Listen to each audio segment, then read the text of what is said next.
देश प्रदेश की सभी ट्रेंडिंग न्यूज अब सीधे आपके मोबाइल पर। अभी सब्सक्राइब करें और बेल आइकन दबाना ना भूलें। आपने पीएम मोदी को अक्सर सदन में कांग्रेस पर निशाना साधते हुए देखा होगा। आज आपको हम मोदी का एक ऐसा भाषण दिखाने जा रहे हैं जिसमें उन्होंने सामने बैठी सोनिया गांधी की जमकर धुलाई कर डाली, जिसे सुनकर सभी कांग्रेसी भी चौंक गए। उन्होंने अंत में महंगाई पर एक गीत भी गुनगुनाया।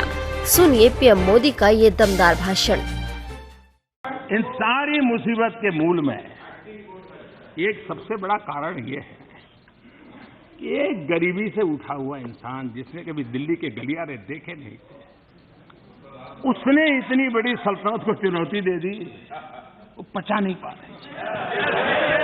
वो ये मान के चलते हैं कि हम तो ये बस देश पर गद्दी हमारे मालिकी की है। वो ऐसा एक कोने में पड़ा हुआ इंसान आके यहाँ ये बात इनके दिमाग से जाती नहीं है। वो जो नशा है वो नशा परेशानी करता है।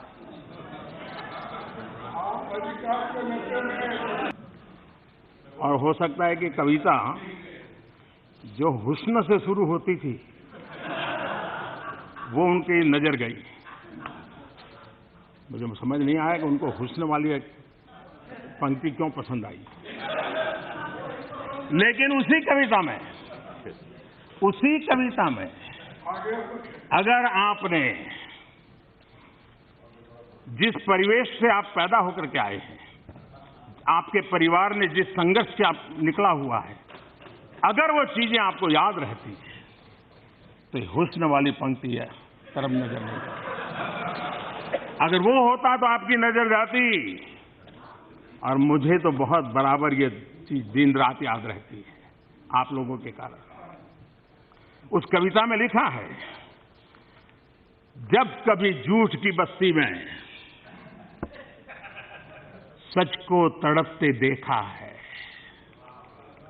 जब कभी झूठ की बस्ती में सच को तड़पते देखा है, तब मैंने अपने भीतर किसी बच्चे को सिसकते देखा। आपके झूठ के कारोबार से क्या होता है ये कविता में आपको दिखाई देना चाहिए, लेकिन वो नहीं दिखता।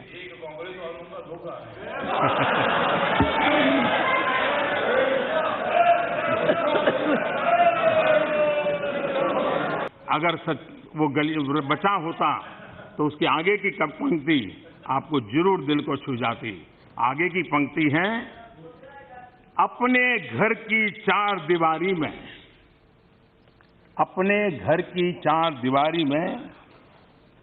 अब लिहाफ में भी सिहरन होती है। अपने घर की चार दीवारों में अब लिहाफ में भी सिहरन होती है। जिस दिन से किसी को गुर्बत में सड़कों पर ठिठुरते देखा है। इसके लिए संवेदना होती है, दर्द होता है, तब जाकर के बात बनती है जी। एक तरफ हमारे खिलाड़ी पदक जीतने के लिए मेहनत कर रहे थे और ये कॉमनवेल्थ में अपनी वेल्थ उसको जुटाने में लगे थे। नामदार को पता चले कि इसको मदद की जरूरत है, बैंक को फोन चला जाता था, रुपये निकल जाते थे, पहुंच जाते थे, किस काम के लिए कौन ले जाए, कहां ले जाएगा। अब सब निकल रहा है तो परेशानियां बढ़ रही है। कांग्रेस ने यह कहा जब सर्जिकल स्ट्राइक की बात आई, मैं यहां उरी फिल्म की चर्चा नहीं कर रहा हूं, मैं सर्जिकल स्ट्राइक की बात कर रहा हूं। तब कांग्रेस ने कहा हमारे समय भी सर्जिकल स्ट्राइक हुआ था। हाँ, आपके पास सब कुछ है, ठहरिए, आपके पास सब कुछ है। आपको घंटों तक बोलने दिया है। अगर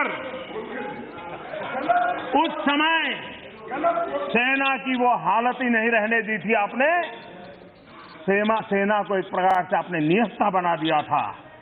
वो स्थिति नहीं थी कि सर्जिकल स्ट्राइक करने का कोई निर्णय कर सके। ये हाल बना के रखा था। ये सत्ता भोग के कारण आपके अंदर आई हुई विकृति है और महात्मा गांधी बहुत पहले भनक गए थे। उनको अंदाज आ गया था कि सारी बीमारियों को रिसीविंग कैपेसिटी सबसे किसी की ज्यादा है तो कांग्रेस की। और इसलिए महात्मा गांधी ने उसी समय कहा था कांग्रेस को बिखेर दो। कांग्रेस मुक्त भारत ये मेरा स्लोगन नहीं है, मैं तो महात्मा गांधी जी की इच्छा पूरी कर रहा हूं।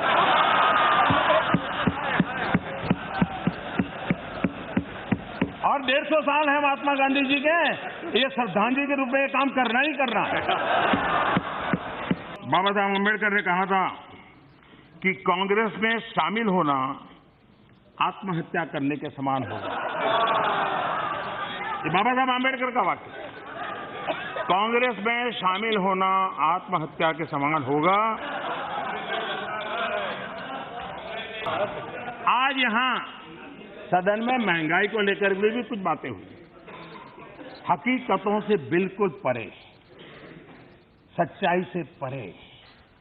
मैं उन सबको याद दिलाना चाहता हूं, हमारे देश में 2 गाने बड़े प्रसिद्ध हुए थे सिनेमा में। एक था बाकी कुछ बचा तो महंगाई मार गई है, एक गाना था।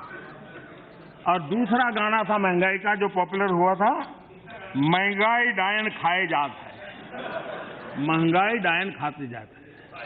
अब ये दोनों गीत किस कार्यकाल के हैं? पहला गाना पॉपुलर हुआ था तब श्रीमती इंदिरा गांधी जी प्रधानमंत्री थी और इन्फ्लेशन 20% से ज्यादा था। और दूसरा गाना रिमोट कंट्रोल वाली सरकार थी और 10% से ज्यादा इन्फ्लेशन था। तब ये गाने लिखे गए हैं, तब गाने पॉपुलर हुए थे। महंगाई और आपका अटूट नाता है, अटूट नाता। इस देश में जब भी कांग्रेस आई है, महंगाई हमेशा बढ़ी है। इंदिरा जी के समय 30% से प्लस चला गया था इन्फ्लेशन। ये आपने कारोबार किया था। अब आप 47 से शुरू कर रहे थे कल। मैं खोल के रखूंगा तो पता नहीं क्या क्या निकलेगा। इस खबर में बस इतना ही। खबर अच्छी लगी तो लाइक करें, अपने दोस्तों के साथ शेयर करें और ऐसी ही ट्रेंडिंग खबरें पाने के लिए हमारे चैनल को सब्सक्राइब करना ना भूलें।